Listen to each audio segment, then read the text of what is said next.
Hey, Walt, where are all the peas gone? Oh, I'm icing an injury. I needed them. Are you alright? What happened? I don't really want to talk about it. Come on, you might need to go to the doctor or something. No, I definitely don't need that. Okay, I'm fine.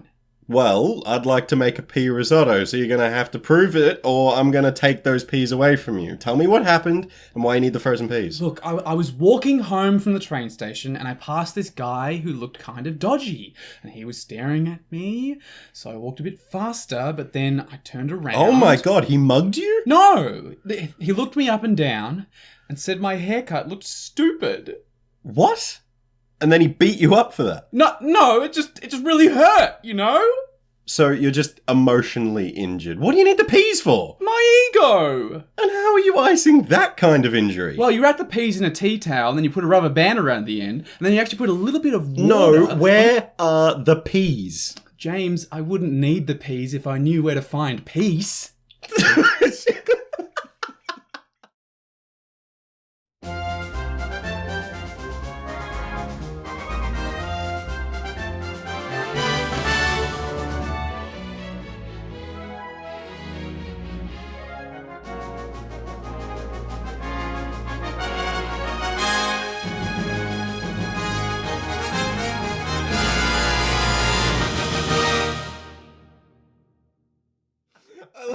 The entire time we were recording that, I was looking at like the script, and then I turned my face to you on that last line, and it got me. Good. It's my only goal.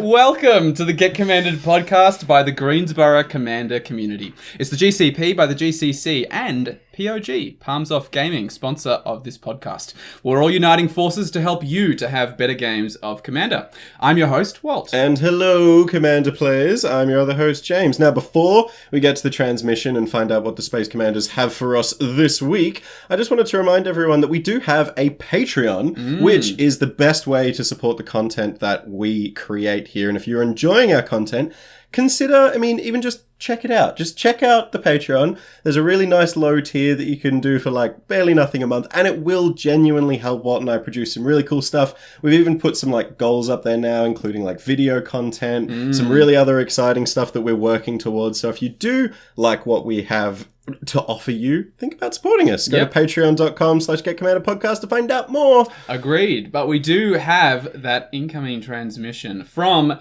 the deep depths of the galaxy, from the Space Commanders. It's time to get commanded.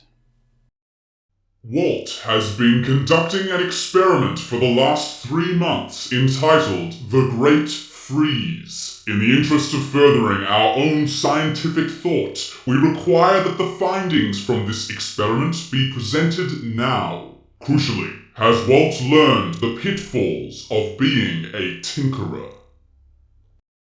Hey, wait, you're like doing specific assignments with the Space Commanders now? No, I think the reason they seem a bit upset in that transmission to me. And I took it as you're working with them, man. Oh, no. I thought I had a betrayal on my hands. They don't know that I've been doing this experiment. I think they've just found out, and I think that's why they're like, tell us the results right now. So this experiment, I've heard you talk about this before, this Great Freeze. Yes. So you've finished it now? Is that... Just barely, yeah. Okay. Basically. Look, I want to...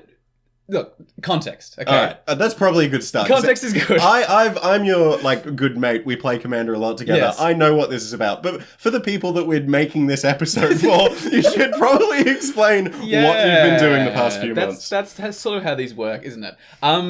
Look, I think there's sort of two broad camps of deck builders. As with any dichotomy, it's mostly made up. So most people sit somewhere in the middle. But for the purposes of this podcast, let's imagine that there's these two broad camps. And I do think people fall overall into one or the other. Yeah, okay. Of these two camps. So never 50-50. Yeah, basically. Fair enough. And it's specifically when it comes to building decks for commanders.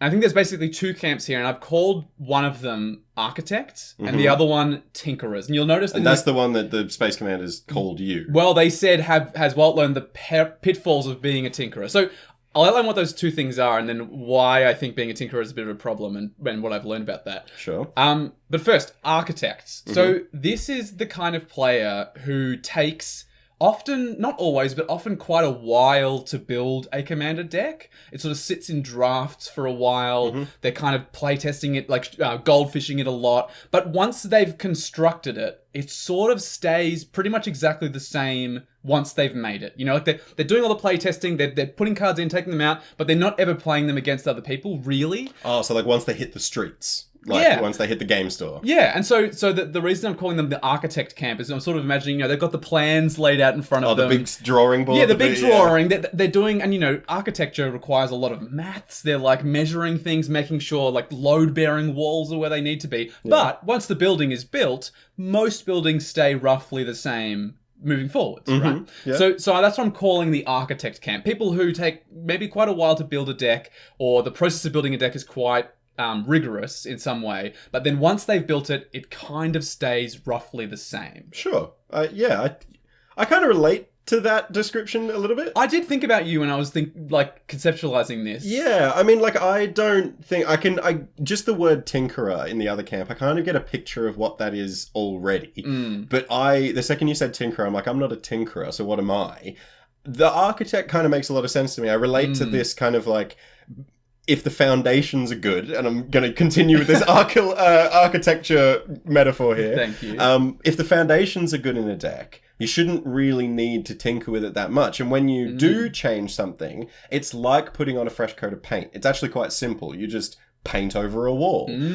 Or you go, oh, actually, you know what? I'd like some fluorescent lighting in this room. I'm going to take the old bulbs out and put the new bulbs in. Well, that's really interesting. I like your use of the metaphor here, because all of those changes are quite minor in the context of a building, right? You're not knocking down walls or anything like that. No, I know very rarely when I think about like my commander deck building, I very rarely want to do a big project like that. I mean, you know that I'm a very small amount of free time left in my life. So you're very aware that like a massive overhaul of a deck, A, takes a lot of time, and B, is quite daunting to look at. And I, in my life, don't have the time to go, right, I need to redo the card draw in this deck. And that's a load-bearing wall. Yeah. So like, that is a load-bearing wall, and I don't want to just take a sledgehammer to it, because that just it could be a big piece of tarpaulin in my deck box for a big while, just being like, it's under renovation, come through to the kitchen, we'll play with my other deck.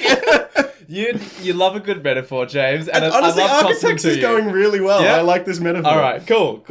So yes, we're on the same page here. The architect builds the thing, it stays roughly the same. Yep. The other end of this spectrum of deck builders, and I do think that, you know, this is a pretty hefty camp of deck builders. So like, you know, a lot of people fall in this camp, is tinkerers. So this is sort of where the process of building the deck is considered to be a continuous one. So there might still be a big plan, like there might be a big build of the deck originally, but also like every few times they play a deck, sometimes even every time they play a deck, a tinkerer is probably going to be taking a card out, trying something new, shuffling things around, and you know, it's sort of like that they can take apart all of the pieces and still think of it as the same deck, because to them, the deck is just probably the commander and what the deck wants to do. And the cards within it are just kind of like tools in that process. So they can swap them out as much as they want. Sure. And the philosophy remains the same, so they're still moving in the same direction. Okay, yeah, no, this definitely describes you for pretty much every year you've played Commander, but this year. Yes. So, basically, I do consider myself very firmly in this tinkerer camp. 100%. I mean, when we used to live together, you used to get home from a commander night, and I would like literally, your bedroom was like down the hall, but closer to the hall, like closer to the front door than mine. So I would walk past your room to get to my bedroom. And when I would walk out of my room, maybe to come into the kitchen or like go south, you would already be at your computer on Moxfield, like tinkering away. I could almost hear the Tony Stark tunk, tunk happening. It's definitely been my way of playing Commander, and I think that's not going to change. So, like that, I'm willing to admit I'm just kind of built like that. Yes. But like it was getting to the point for me with tinkering where I was taking cards out of my decks before I'd ever seen them played. You know what I mean? Like, I was putting a card in my deck, and then because I had this drive to be continuously improving, I would be putting new cards in the space of that card I just put in, and I'd never even played that card before, and that I think is too much. All right, you know what this is like, and I'm going to use another metaphor here. Okay. This is like my partner Theo. Love him to bits, don't get me wrong. But they're a little food anxious. Right. They don't like trying new food. And you would have seen an Instagram story on my story I the did other night. actually today. Yeah. I tried to introduce Theo to artichoke hearts, which I think are delicious. They're like really salty and add a lot of flavor to a dish. And Theo was just like, nah, this is not going in my food. And I'm like, but you haven't even tried it yet. How do you know you don't like it? Yep. And then Theo tried it, and lo and behold, it's actually kind of nice. So that I feel like if you make the food your deck as the metaphor, you're like, nah, I don't like this card. I'm like, well, have you ever had this hit the battlefield? You're like, I don't like the idea of it, so I'm not. Damn, that's too real. Calling you out on that? I feel Yeah. straight up called out. But look, it was a problem for me. So I'd like to take us all back to the 25th of January. Ooh, time travel effect. Different world, of course. The world was not the same. It was the same. Look, it was January. It was January. It was 3 months ago. And around this time, a bit before this time, I was experiencing some burnout, which we outlined in the burnout episode, which is a few episodes ago now. Yeah. Good episode to go back to. Our only episode with a guest at this point. Yes. Yeah. Yes, that's true.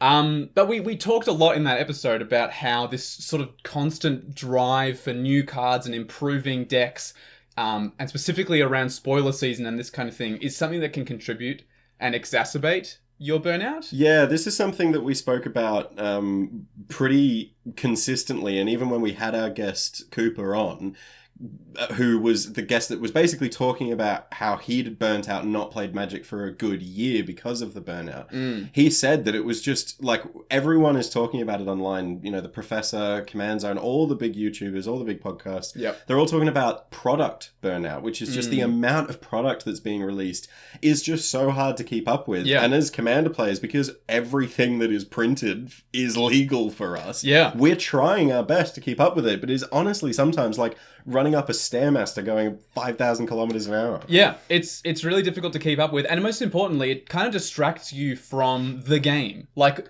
Magic the Gathering, every aspect of it should always be in pursuit of playing Magic the Gathering, Yes, right? and that was like our thesis statement at the end of that episode was like, think about what you enjoy about Magic, and what we found it was for us was actually sitting down at a kitchen table or at a game store with our playgroup and playing the game. Well, and this is basically the origin of the Great Freeze, Ooh, as okay. As the Space Commander said.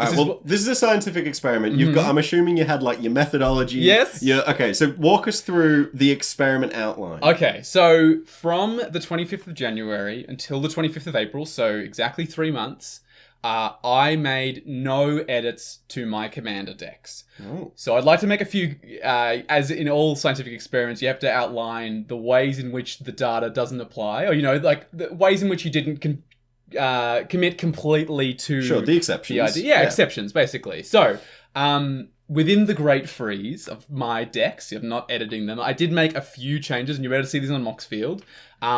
And I made them for, in my opinion, good reasons, and reasons that were unrelated to tinkering, specifically. That's totally fair. This experiment is about the tinkering pitfalls. Right? Yes. That's what the Space Commander said. Absolutely. So, I changed the printing, specifically the printing of quite a few cards in my decks, because the printings that I was using were by artists I didn't want to support. All right, that's fair enough. Firstly, I know why. Totally fair. But secondly, it's the same card. Yeah, this is just printing. Yeah. So, like, mechanically, the decks were unique, were identical at this point. A couple of occasions, very rarely, I was unable to find a... there was no other printings of a card that I was using, so I couldn't substitute for a different printing in order to not support the artist that whose art I was using at the time. Right. So I substituted mechanically similar cards, and I got as close as I possibly could. So I was similar mana rate. Yeah. Similar effects. and sometimes I found better ones, actually, which is kind of fun. nice. Kind of fun. Yeah, in one occasion, I was using a card that sort of returned an instant or sorcery back from your graveyard to your hand, and I substituted a card that was the same, like had a 3 mana ability to do that, and also had a it was a split card, and it actually had another thing you could do with the card. So it was, in my opinion, it was a strictly better Magic card. Modal. We talk about modal effects all the time in deck building. That's sick. Yeah, but mechanically very similar. So on a couple of occasions I did that because I just felt really strongly about not supporting these particular artists. Fair enough. I did admittedly, and again, I don't feel this comes under the umbrella of tinkering, I built one new commander deck. Mostly because we built a deck for an event that we were running at the time at the store that we play at in Greensboro, that was called the Hipster event, or Hipster the Gathering, I think it was called. And the deck I built was it was like a perfectly good deck. It was so awful to play that I just could not bear having it any longer. And I decided to build a different one, which is the origin of my Mowu Loyal Companion decks. This is my like mono green +1 counters Voltron-y kind of thing. Which you've never mentioned on this podcast before. Look, I love it. I love that deck to bits. It's a good deck. But I haven't even edited that deck. So I did build that deck. I've made no edits to that deck since I built it. Okay. Well, that's not tinkering. That's building. That's building a deck. Yeah. Exactly right. And I was specific when I talked about the freeze in saying commander decks. I have built a couple new Pauper decks, and I have made a couple of very small changes to my Pauper decks, but I did endeavor wherever I possibly could in the sort of spirit of the experiment to leave my Pauper deck lists alone, and I actually, for 95% of them, I did do exactly that. Nice, I'm glad. I feel like I've beaten you a few times because of that.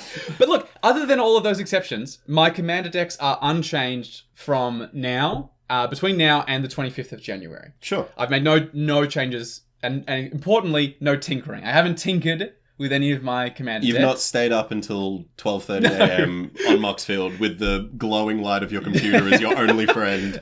Exactly right. I'm enjoying this episode. This is Bullying Walt, the episode. Dog pile. Yeah. So look, they wanted me to present my findings, and I did learn a lot by doing this. So yeah, 3 months. 3 months, my decks have remained exactly the same. Firstly, can I say, now that we understand the context of the experiment, I know you quite well.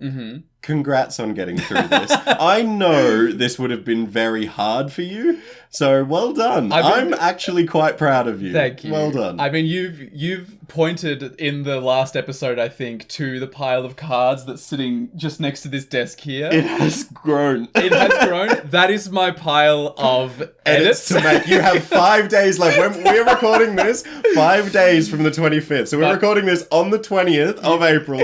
You can see how eager I am. The order of those cards has changed since I was last here. You flicked through those cards. No. You're fantasizing about tinkering.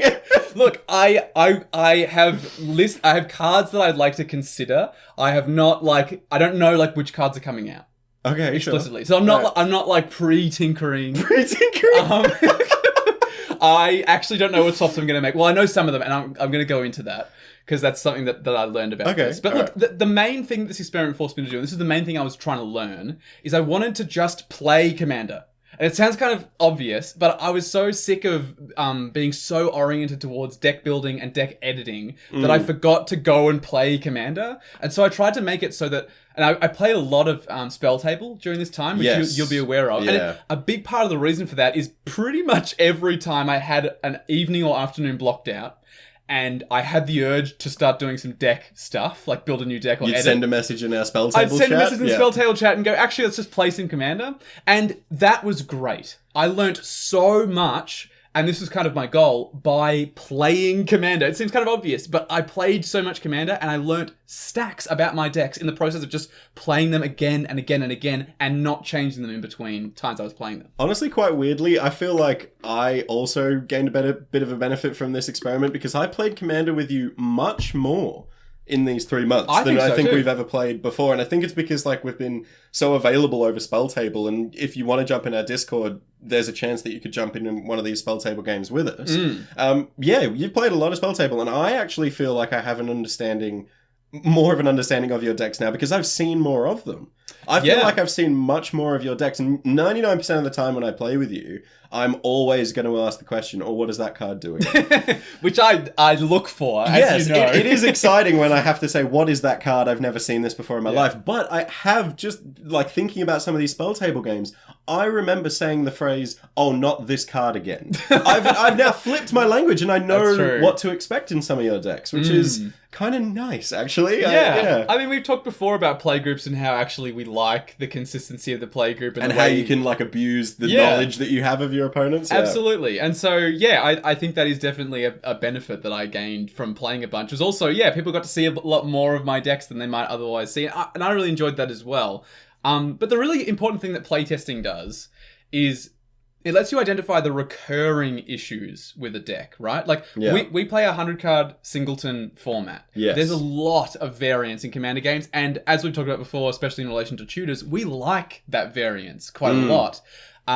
But it does mean that, if you're talking about a specific card that you're thinking of cutting from a deck, you might see it, and in 2 different games, it might be terrible. Like, you draw it, Yeah. and it's just not what you needed at the time. But another 3, 4, 10 other games, it might be the exact card you need at that time. Yeah. And you can't identify that until you play it a bunch of times in a row. Well, I mean, you talk about this as a full-on experiment, and big importance in science is statistical relevancy and validation, and how sample size. and sample size. So yeah, like exactly right. If you have a sample size of 2 occurrences of a card, then your sample size is fucking small. Yeah. It's terrible. But if you have a sample size of 3 months worth of games playing this card, then you've seen that card maybe, I don't know, you play a deck twice a week across a month. That's like tons of experiences potentially with that card. That's a much bigger sample size than going to the game store and going, "Oh, I saw it played bad once, I'm taking it out." Yeah, exactly right. And so I was hoping to avoid that issue of cutting cards because I'd only seen them once or twice. And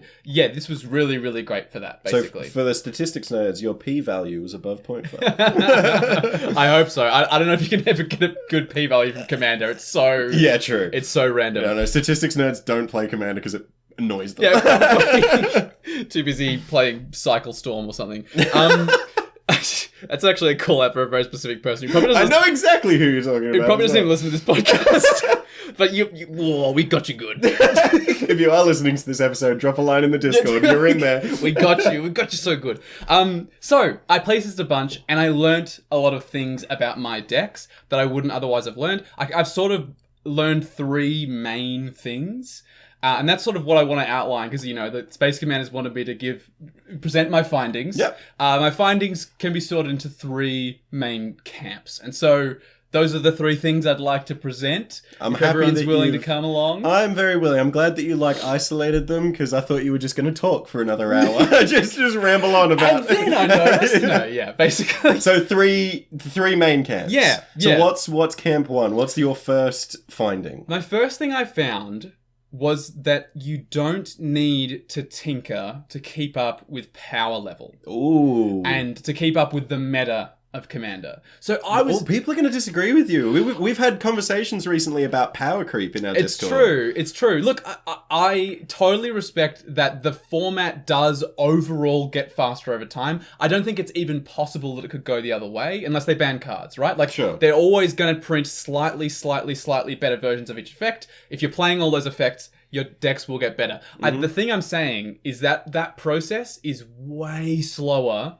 than we think it is. Okay. So I was convinced in I feel 3 it- months, right, Yeah. that my decks would be like left in the dust or something, which might Sure. have been silly of me, was not the case at all. Okay. Well, I mean, that's like 2 major products have been released for Commander in that time. Yeah. I think that's a lot of time. And usually, I mean, to be fair, especially in our Discord, there is usually a comeuppance about power creep cards every set that's printed. Yeah. There's usually one card that people scream at, "Oh my god, this is way overpowered." Yeah. So, yeah, okay. Well, we see that a lot online as well, like on Twitter and a lot of like online platforms. You see people like pick that one card from the set and go, "Oh my god, this is an auto include. It's Yeah. going to go in every deck. You're going to see it every 3rd game and stuff." And to be honest, I think some of those people are a little like catastrophizing. Well, I mean, as we found out in our ban list episode, our ban list is pretty small. It's pretty small, and like a lot of these cards are they are going to stick around for sure, but I don't think we're going to see them as often as we sort of might believe that we do. Like, think about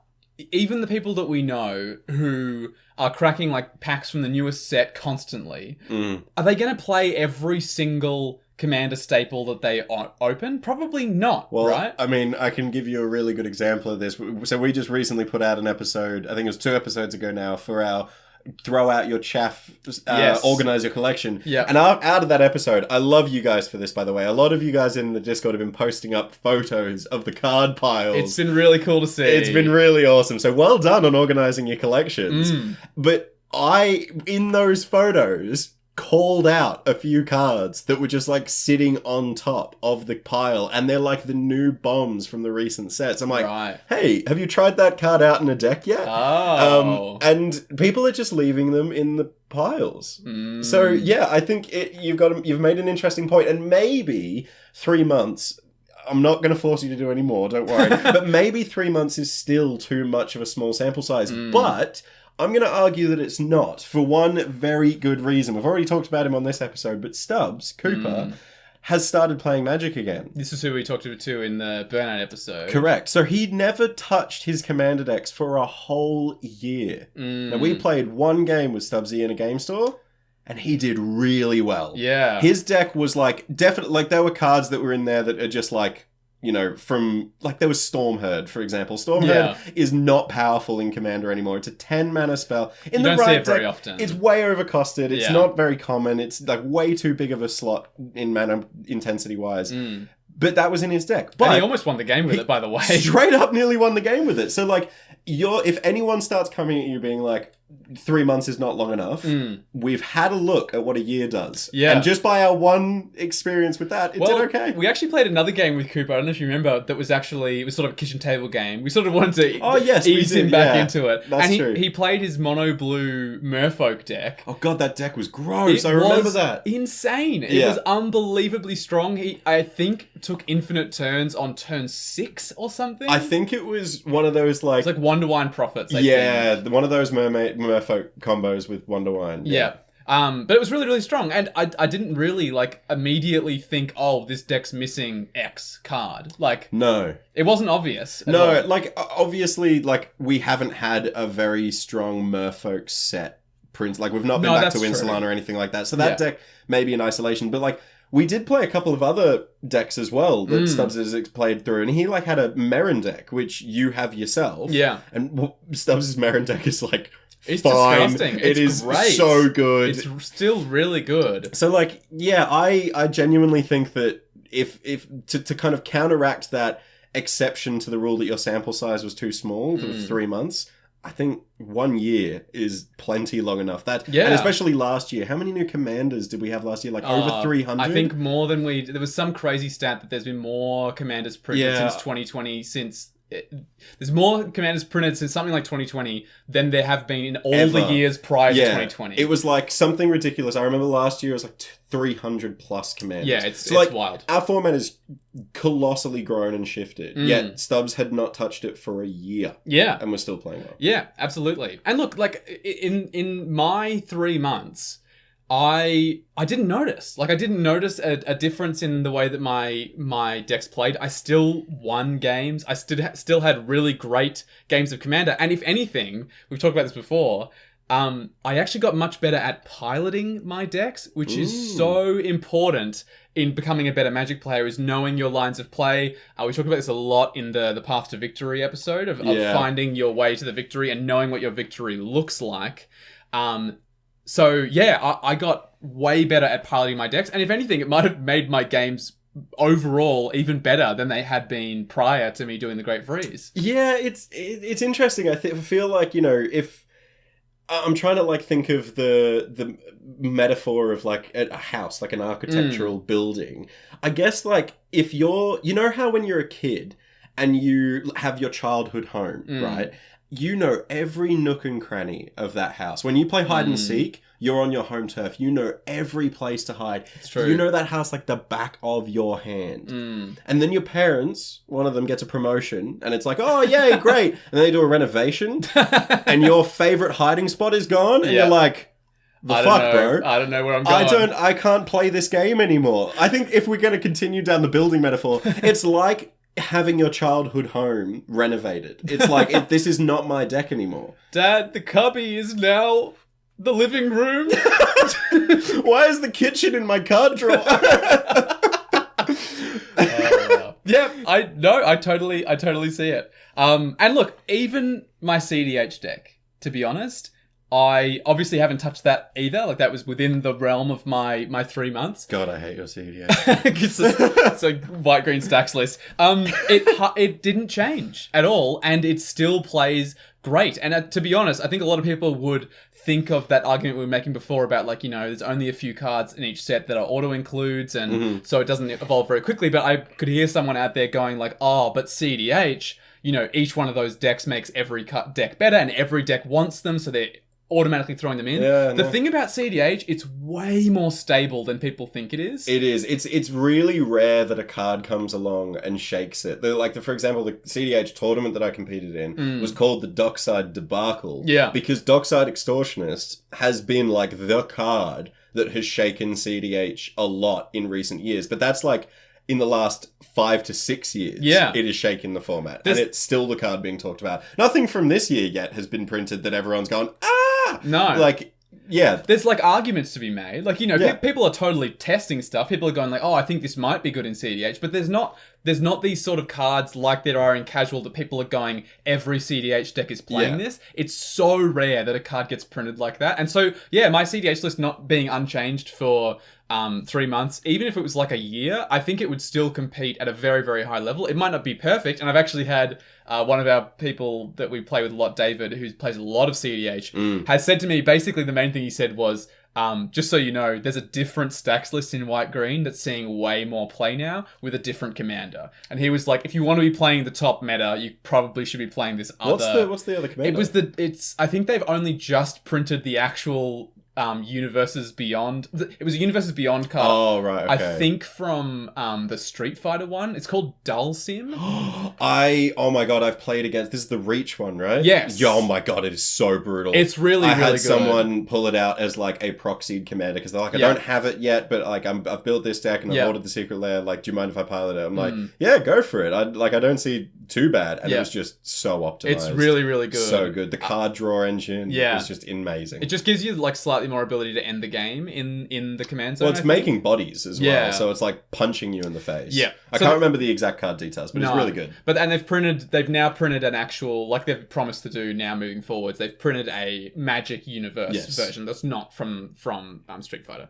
Well done, Wizards. Yeah. Good James stuff. approves. But yeah, like that was the main first lesson was the tinkering to keep up with power level is way less of a fact than I thought it would be. Yeah, I'm honestly not shocked at this because I think I learnt this lesson when I saw Stubbs come back to play Commander. I think I really got a sense of a year away from Commander is like so long, especially in terms of the last year. So many products released, so many new Commander cards. So many new Commander-specific cards. Well, like so many new Commanders. Like, you know, and Stubbs' knowledge of the format was like next to non-existent. Like, he hadn't been keeping up with anything. So I was pulling out Commanders that Stubbs was like, I've never seen this commander before. Yeah. And whilst like, oh, it's a great commander, like when I've had this game, and whilst completely aware of it, but Cooper's blind, yet could still play against it. Yeah. And I think that says a lot about a player taking a step back as well. And I think that you taking a step back away from the set releases and all that kind of stuff, you might talk about it a little bit later, but how your mental health approach for the burnout side of things. Definitely. I apologize for giggling halfway through you saying that. It was the fact that when you were being me, you acted so gay. I'm sorry, but like, you literally were doing the hands thing this. The floppy wrist. You're not wrong, but it's just so funny that you were like, James, Walt, a Walt, like this. I called it out in the last bit that there's like a latent homosexual tension between us in this recording. Yeah, which is so weird because we're both really straight. We're incredibly butch. Me and James manly men. Trucks. I'm a truck. Yeah. Truck Optimus Prime. All right, anyway, we need to take a break. We're going to have a thrifty interlude. Interlude. Oh my god, this episode is so off the rails. It's something else. We've got lots left to cover, obviously. We've got my other two findings for me to present. But before that, we're going to hear a little something about our new Thrifty card. And as is tradition, I will bring the card to life in monologue form. In this one, I will be selling you the card as our good friend, the Cowled Merchant. The Cowled Merchant. Will make another appearance. That guy that just can fit so much spaghetti in so many cards. That's exactly it. I'm so glad our listeners are like internet people. Otherwise, yeah. If you're not an internet person, what are you doing here? I'm so sorry. You had to enjoy that. Would you like to read the card that I'm featuring this week? I would love to read it. It's called Frenzied Saddle Brute. For 4 and a red, you'll get a 5/4 Orc Warrior with haste that said all creatures can attack your opponents and planeswalkers your opponents control as though those creatures had haste. Ever look around and think, I deserve more than this leisurely pace? Meet this orc that says, let's go faster than plebeian, faster, like the fires of Mordor are behind you. Not only is this orc beating your army senseless, he's turning that elephant rhino abomination around and running your opponents ragged too. Though they don't have to run. More like strong words of encouragement. But words of encouragement are all your opponents need to start ripping each other to pieces, I assure you. What's that? You don't like your advertisements to encourage senseless violence? I'll speak a language you understand then, my little bean sprouts. It's like I'm Oprah, and I'm giving you a car, but you can't run over Oprah with the car. Though, frankly, if you can kill Oprah with a car that she gave you, I think you deserve a trophy of some kind.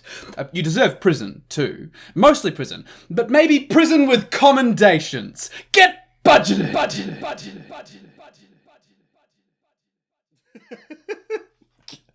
You could run over Oprah with the tax that you have to pay on that new card, to be fair. Oprah works for the tax man.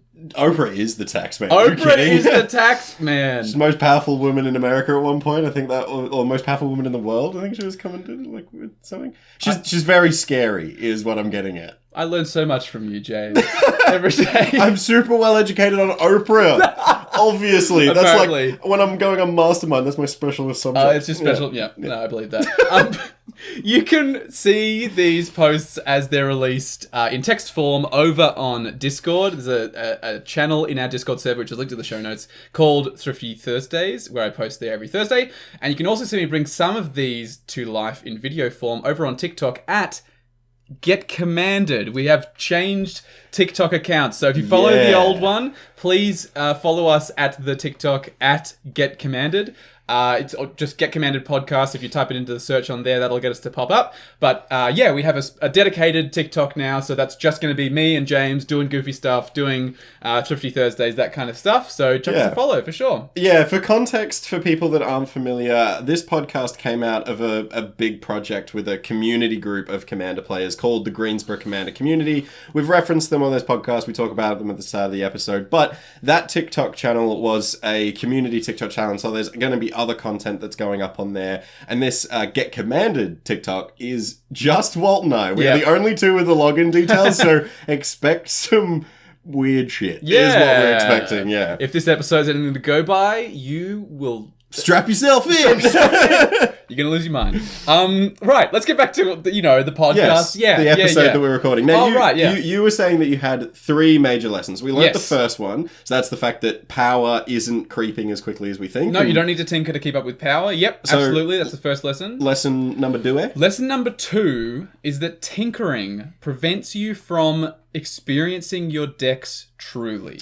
You alluded to this a little bit in the last half of the episode. Yeah, so, basically, when you're constantly swapping cards in and out of your decks, you can sort of convince yourselves that these little swaps that you're making are going to change the trajectory of the deck. Like, they're going to change the experience of playing it, or in some way going to meaningfully alter the deck such that it doesn't play the way that it does. But the truth is, and this is what I learned from not changing them for 3 months, mostly your decks continue to do their thing, and playing them a lot lets you find the cards that aren't doing so well, but also it lets you realize that actually some of your decks themselves are just not so fun. So there's kind of two parts of this lesson. The first one is pet cards, specifically. We all have them. We all love them. We all have them. I don't have, like, cards that I put in every single one of my decks. I think you should put Werebear in every green deck you own. Great card. I do. 2-mana 2/2 with Threshold. Threshold. For +3/+3. What an awful mechanic. I'm not shocked they haven't reprinted that. Look, we have these really close attachments to cards, and I think with time, those attachments can start to fade and we can start to see them truly. So I have a couple of pet cards that I identified over these 3 months. Yeah. So you don't scream it when you play it at the table at all.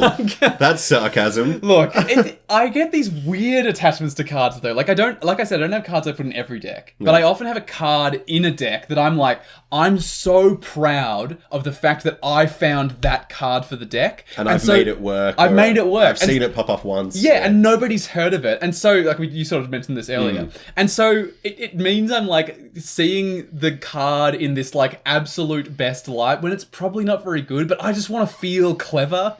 So I don't see it the way it is. So the main card that falls into this camp is in my Golem Tribal Selesnya artifacts list. It's weird.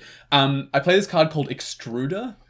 It's a 4-mana construct, I think, with Echo. So you have to pay its mana cost again in your upkeep, otherwise it's sacrificed. Weird mechanic. The turn after you cast it anyway. So you keep it after that, but you have to pay 8 to keep it, basically, 8 generic mana. It's like a 3/3 construct, but it says, sacrifice an artifact, put a +1 counter on target creature. Oh, that's really good in golems, because you're going to sacrifice an artifact, trigger your commander, buff all your golems, and then choose another one to put another counter on. Yeah. Doing what your deck wants to do. That was my thinking. The problem is, you don't want to pay 8 for it. It's not that good of an effect. So you kind of need to play it on the turn that you want to sacrifice a bunch of artifacts. Oh, you need to have like a board full of artifacts for a 4-drop to be good. Well, and also, you want to be able to sack those artifacts. Like, you don't want good artifacts. You don't want I've got an Ozolith in that deck. You don't want to sack the Ozolith to Extruder. So you have to have like treasures or like clues or like something else that's like fodder. So I hope the impression you're getting here is the number of hoops you have to jump through for this card to be worth it is so large. So this is one of those situations that we've talked about before where you explain why the card is good by using words, if this and this. Yeah. And when this, then if this, then that. Also, if the moon is in a waxing crescent state and I'm wearing blue underwear. And your blood type is O positive. Yeah, you also have to, like, hold your arm at a really weird angle to get the reception right.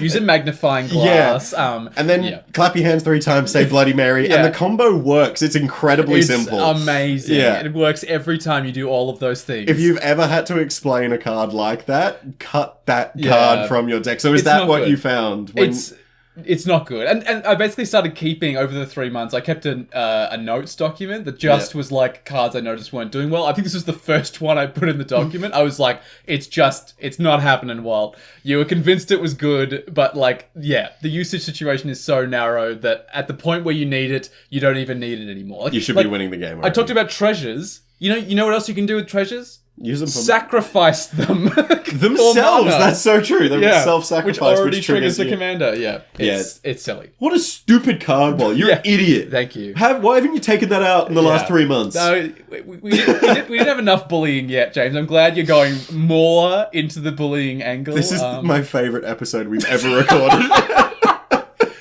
You're an awful man. Yes, I love you. I'm not ashamed of that. Good. I play Grixis. God.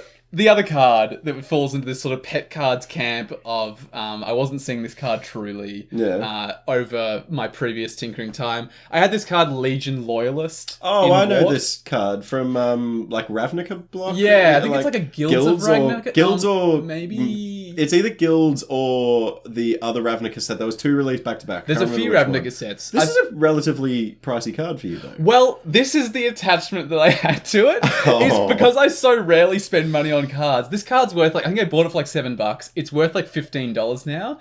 And I was like, I can't justify what a silly purchase this card was if I don't play it in a deck. Like I'm so embarrassed about the idea of putting it in the trade binder because I'm like, no, but I spent the money. Like I've got got to get my money's worth. I went to see Melanie Bracewell, who's a New Zealand comedian Yeah, you were at telling the me about Comedy this. Festival. Yeah, Comedy Festival, and yeah. she bought, in her comedy special, she talked about how she had a weighted blanket. Right. And she got the crowd really hyped, like, oh, who else has a weighted blanket? And everyone was like, oh, yeah, me. She was like, oh, yeah, I hate mine. And everyone God. and like everyone laughed, obviously. And she's like, now you're probably wondering, why don't I throw it out? Why don't I get rid of it? And she's like, because I spent $200 on it and I refuse to let $200 go to waste. That's you with $7. Me and Melanie have a lot in common, except mine's a card and it's a lot less money. But look, And you're not a stand-up comedian. yeah, I'm not. On this podcast, you can dream. I can dream, yeah. It's for those who don't know, by the way, it's a one-mana goblin, and when it attacks with at least two other creatures you control gain trample until end of turn. They can't be blocked by tokens. So It's really strong. It's like It's a good card. in a token deck where you're going wide.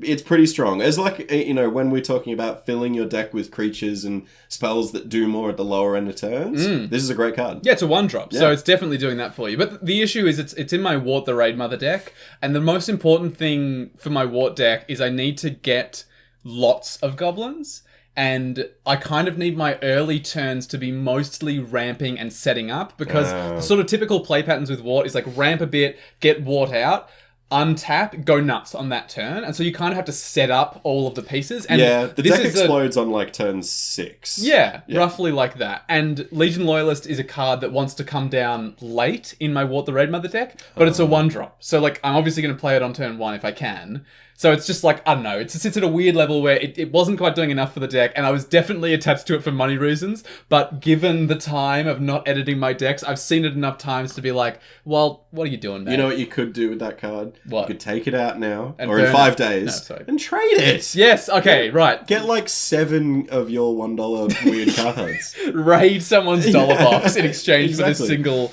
Legion Loyalist. Yeah, it's true. So I alluded to this before, but the main umbrella of this lesson is tinkering preventing you from seeing your decks truly. Yeah.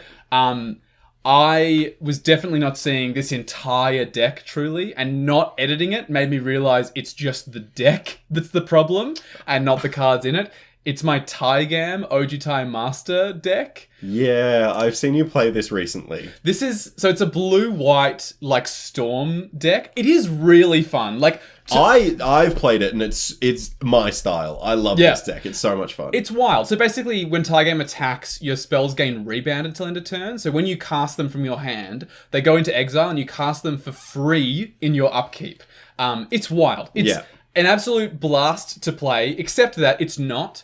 Because... for you. because there's so many triggers. Yeah. And it does something... I saw someone recently say that you should try to not... It seems kind of obvious when you think about it, but you should try and not play styles and cards in Commander that you don't enjoy playing against.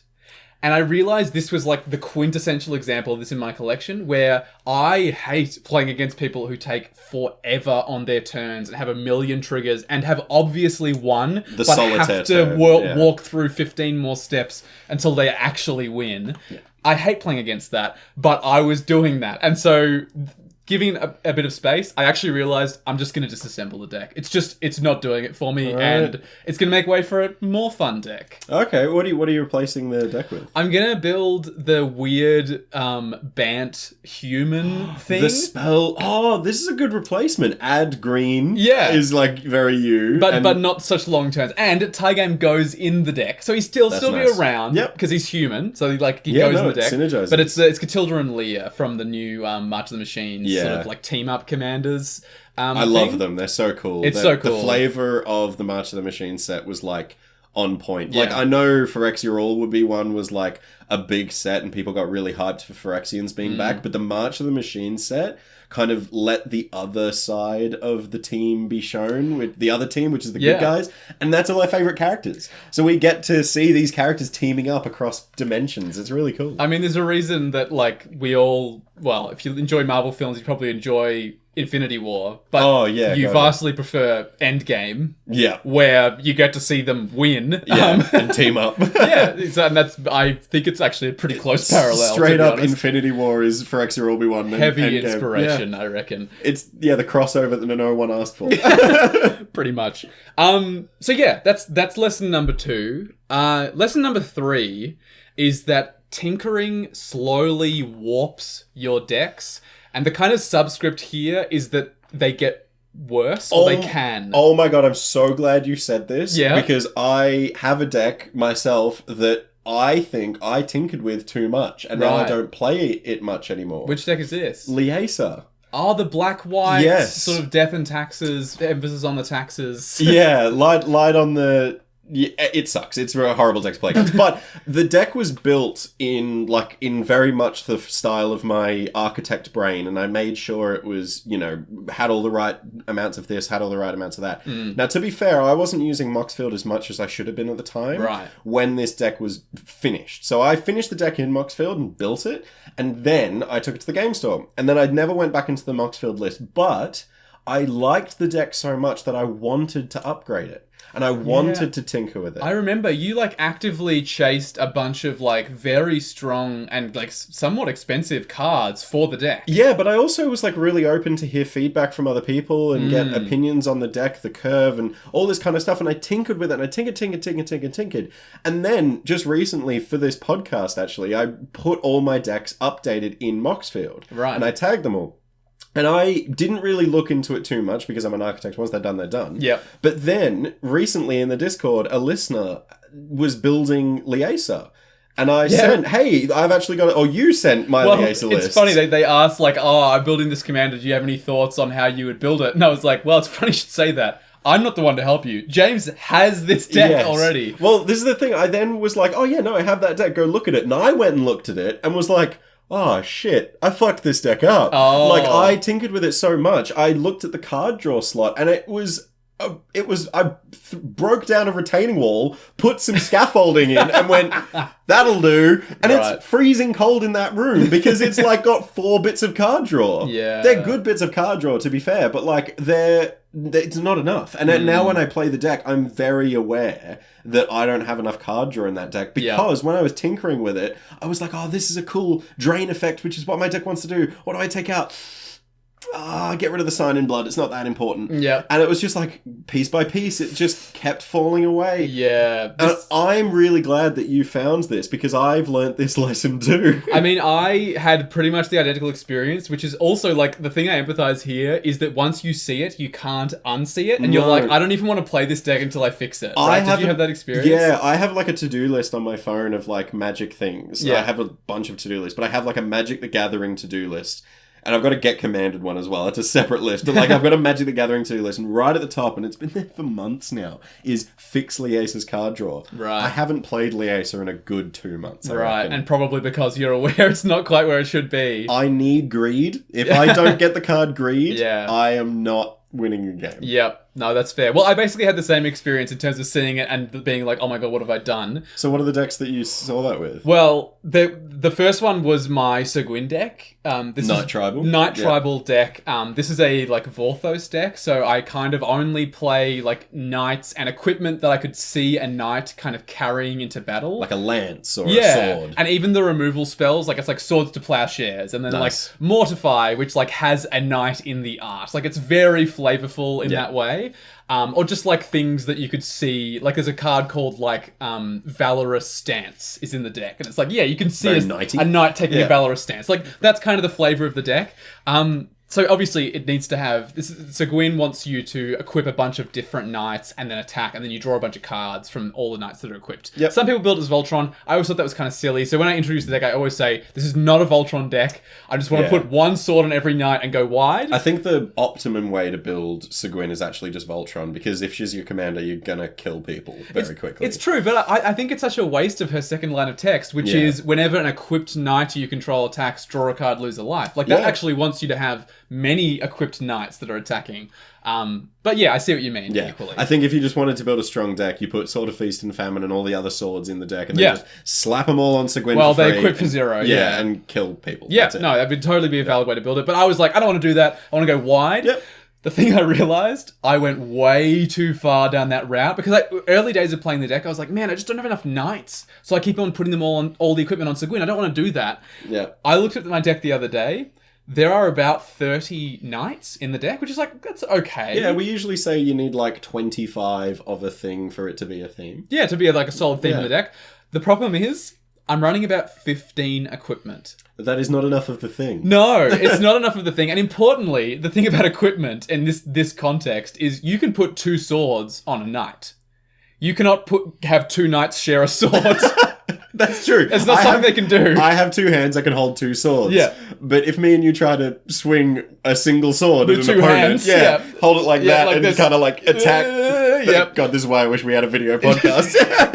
Definitely physically did that. Yeah, but like that It doesn't work. We've just Doesn't tried work it. at all. It doesn't work. So 15. 15. That's not enough. Way too few. So, like, you would have easily, like, more knights on the battlefield than equipment to give them. So then Typically, Seguin's, yeah. So then Seguin's second line of text of drawing cards is, like, redundant. Yeah. Because you're not going to get more card draws off more knights on the battlefield. They have to be equipped. They have to be equipped. Yeah. So I'm basically going to be kind of inversing this ratio. I'm not going to go to 15 knights. I think I'll probably keep about 20, but I want the equipment count to be like 25. Yeah. Because I think that's more like robust in terms of getting the deck to do the thing. That's fair. But yeah, it was only actually taking a step back and playing it a bunch of times and going like, man, I never draw enough equipment. And it was like, oh, there's just not enough of it in the deck. That's why. So the other deck I noticed this was happening for, where the tinkering was slowly warping the deck until it wasn't good anymore. Well, in a particular way. My Merrin deck. Really? I Yeah. think your Marin deck's really good. It is really good, and it plays really good, but it's not taking advantage of, like, the most important thing about playing a Merrin deck, which is that you can reanimate stuff for free. Yeah. So obviously the best things to reanimate are really expensive, right? You're cheating the cost of Sure. the creature. If you've so, got, like, 7 experience counters, yeah, you can or even recur 8 or 7 9, drop. right? You Yeah. could get like a 9 drop back if you wanted to. That's like important that your deck has some of that. Yes. My Merrin deck, I realized the other day because someone was asking for a curve for like a reanimator list, and I sent mine and then was like, actually scratch that, don't pay attention to this, because I have 1 6-drop in Merrin and no creatures with mana value 7 or greater. None. That's actually... Now, we've talked about, like, efficiency and curves before, but Yeah. when you are cheating the cost because you're reanimating them Mm. for less, dude, It's a wasted opportunity, that's... right? So when you count the experience counters of Marin, do you get to 7 and just be like, alright, I got everything now? Yeah, well, in this case, I can get to 6. There's Oh, no that's- 7 drops There's even. no 7 drops. Yeah, it's oh, dude, that's has sad. 1 6-drop. What's It's the 6 drop? the 6-drop is Fido Titan, which I love. I'm a big boy. like to be large. If you want to know what that is referencing, jump over to @GetCommanded on Yeah, TikTok and we've find just- out what the hell that is. Actually just re-uploaded that one, so you can watch that over there. So look, like, I did it with the best intentions. I was obviously optimizing my curve, going like, oh, I'll bring the curve down. I'll have Yeah. lots of like early plays and stuff, but I've missed out taking on... inspiration from Sam Black. Yeah, exactly. But I've missed out on like actually taking advantage of my commander's line of text. Yeah, see, this is the thing. I loved the idea of, like, with Marin just being reanimate, like, the death titans of the Yeah, like, beyond of, like, huge things. 8-drop zombie creature. Yeah. Like, So the couple of the creatures I'm going to add Dawnglade Regent. This is the... sick include. Yeah, this is the 7-drop that I think it has hexproof, and in ETBs Yes. you become the monarch, and as long as you're the monarch, permanents you control have hexproof. This is awesome, because I know you also run a secret commander of Golgari Lichlord Gerard, yes. And when that's out, you want to protect it. So Well, I having was- an extra piece of protection is pretty good too. Yeah, I was playing the other day, and Gerard got exiled, and I was like, oh boy, what do I do? That's like driving a car and the steering wheel popping off. Yeah. You're like, oh well, I hope I get to my house. Let's see if we can get home with just the accelerator and the brake. Yeah, not ideal. Yeah. The other one I'm going to add is I was doing like a specific search for this now. This is in the pile of things that will go. Oh, it's literally in right the down pile there, over sure. here. This is the stuff that's going to go in. Giant Ankeg. I'm going to go through the pile and see if I can find it. This is one of the like million cards that This pile has gotten bigger. It has. It's right near the top, actually. A giant anklet. Oh, there you go. Yep. 6 green for a creature with insect. It's an 8/8 with trample and ward 2. Oh my god. Oh my god. Other creatures you control have ward 2 and trample. Yeah. Holy shit. It's sick, right? It's really cool. Like, it's so much to pay, but the effect is so strong that I was But if just you like... could cheat this out, like if you mill this, and if you then, I don't know, get like 8 counters on, experience counters on there and by turn 6, if you drop that, and you're also a Power Matters deck as well. Yeah, well, so that's the you thing. generally could end the game if you just go to combat. Well, I was trying to work out a way, because I card. have all these huge creatures, but I rarely end up attacking with them, and so I was like, actually having a way to give trample would be really good. That's sick. Anyway, so yes, that's something that I realized about my deck, is I just kept on optimizing the curve until I'd warped the deck so far by tinkering it that it was straight up not working the way that it should. So, yeah, like that's something I realized with the distance. That's kind of the recurring thing here. Is like having the distance of watching your decks and seeing them play lets you go like, oh, this is not quite working. And I think there's a bit of a beautiful metaphor here where you're so close to the deck, like, you know, in editing it and trying to tinker with it, that you're honestly fixing like minute little things. Like, imagine that you're really close to a painting, right? And you're seeing these like minute brush strokes and you're like, oh, I could smooth that out. And you spend ages smoothing it out. And then you pan back and realize you haven't painted half the canvas. Yeah. And like there's just an entire section missing. Or someone has just spilt red paint on your painting and you're fixing this tiny little thing. And there is something bad happening on the other side of the painting. Well, or even, and this is kind of the thing that I realized, because those are some of the decks that I had issues with. The other thing I realized, taking that step back and taking a step away from the painting, some of those paintings are just really good. They're You're just a good deck builder. Thank you. Like, but I didn't really, like, I'm aware that people have that perception of me. I wasn't really able to see it until I took a step back and was like, yeah, like, you know, 5 or 6 of my decks have some things I want to improve about them, cards I want to take out, that kind of thing. The other, like, 6 or 7 are just pretty good decks. Yeah, honestly, man, like, I think you're a fantastic deck builder, and, like, you will pretty much traditionally, with one exception, which was Kraken Chroma, when you finish a deck, you immediately send it to me. Except Kraken Chroma, because you wanted me to guess who the commanders were The secret as you were commanders, playing it. yeah. But you usually send a deck to me, and I look through it, and I'm like, this looks polished, it looks well thought out, it looks clean.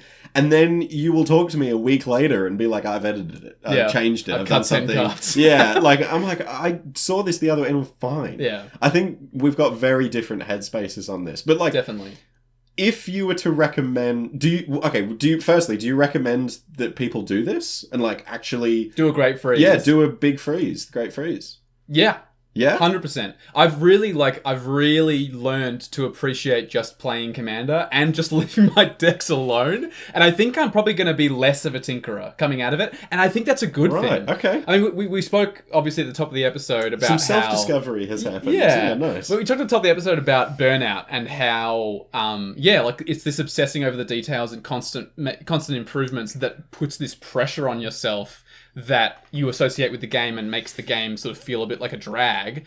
I really, really recommend the Great Freeze to people who are having that experience because it makes you just play your decks. And yeah, like as I said, the vast majority of my experiences playing my decks without touching them, whether it was because of, you know, observing them in terms of power level, or whether it was observing them in terms of cards I wanted to cut, or whether they'd been warped, like all of those things aside, most of my experiences was just like, wow, I like playing Commander. Why don't I do this more often? Yeah, you know? it's a fun game. Yeah, absolutely. I'm really happy that you like promote this firstly, because at the start of the episode, I identified as an architect. I leave my decks alone more often than not. And honestly, I reckon that there's a portion of our listeners that also probably leave their deck alone and might feel the way I do sometimes, which is where you go, oh, I'm falling behind, or oh, I'm not good enough at Magic to be editing. I feel so validated after this episode because you've told me that what I'm doing is actually perfectly serviceable in Commander. You would say that most of my decks, like we went through my list not long ago together, and you were like, "Yeah, this is still good. Like it's still a good deck." Yeah. I feel so much more comfortable in knowing that I don't have to be so up to date with that new Flip Saga from March of the Machines in my very specific deck, which I only ever play once a month. Yeah. Like, I don't need to put that in. I don't need to do it. I could, and if Yeah. I get enjoyment out of it, I should. But if that is like a daunting experience to me, I should just be able to enjoy playing my decks. Absolutely. And I definitely learnt the lesson of tinkering can make a deck shit and make you not want to play it again, because Liesa, I'll edit you soon. I'm sorry. I will fix you. Absolutely. Well, if you are a tinkerer, you probably find great joy in the small changes you make to your decks over time, but it's important that those small changes don't prevent you from seeing the big picture. You don't need to edit your decks in order to enjoy great games of Commander. It's just a little treat for those who enjoy it. Even tinkerers should take a moment every so often to step back and admire their handiwork. So, Space Commanders, command received. Well, you definitely received it. Yes. This was like... It's a 3-month-long command for Yeah, me. 100%. So, Space Commanders, I really hope you feel that you've got the results from Walt's experiment. But, listeners, do you feel commanded? I'm really curious, how often do you edit your decks? And this is the big one. Are you a Walt or a James? Are you an architect or a tinkerer? Are you... Yes. Yeah. Architects, James, Tinkerer, Walt. Or, actually, you might come to our side a little bit more often now, right? Yes, Yeah. absolutely. I'm somewhere in the middle, I think. Now. Yeah. Well, the best way to get in touch with us is, of course, in our Discord server, which is linked in the show notes.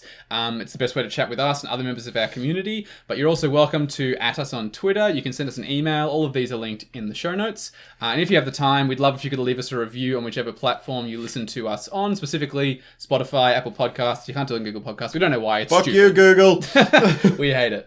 And of course, don't forget to check out our Patreon page, which is the absolute best way to support our content directly. Yes. It all goes straight to making the Get Commander podcast as good as it can possibly be, and we'll just love you forever. And speaking of loving you forever, we would like to personally thank Fletcher Cutting for supporting us in the Space Commander tier.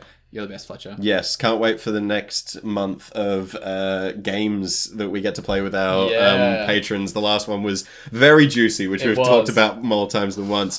But again, very quickly, thank you to Palms Off Gaming, sponsor of this podcast. If you want to bling out your deck collection and make the deck box shiny and make your binder look really nice, or have some really expensive cards you want to protect in top loaders, go to palmsoffgaming.com.au to get all of your gaming accessory needs. Absolutely. Well, that's just about all of the episode, but as is tradition, we do need to planeswalk Oh, yeah. out of Magic and into something else. I think it's your turn. I think it is, and I know exactly where I'd like to go, because I was thinking about this on the way here. Sure. I would like to planeswalk us back in time Back in to the time. 1970s. Ooh. A beautiful period, especially for rock and roll in the United Kingdom. Okay. Have you heard of a band called Rainbow? Or it may be known as Richie Blackmore's Rainbow.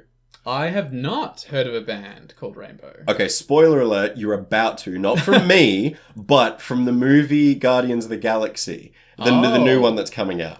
Oh, I think you posted this on your story, right? Yes. Did they do a trailer with a song Correct. by Rainbow? Yeah, Okay, so cool. the new... You know how, like, the Guardians of the Galaxy, they use the 80s and 70s soundtracks to, Yeah. like, give the movie a bit of a vibe? Yeah. So the new song that they're using in the trailer is a song called Since You've Been Gone by Rainbow. Right. Now, this song is a huge part of my childhood. Now, I want to tell a little bit of a story, which I told Theo the other night, and they genuinely went, "Aww."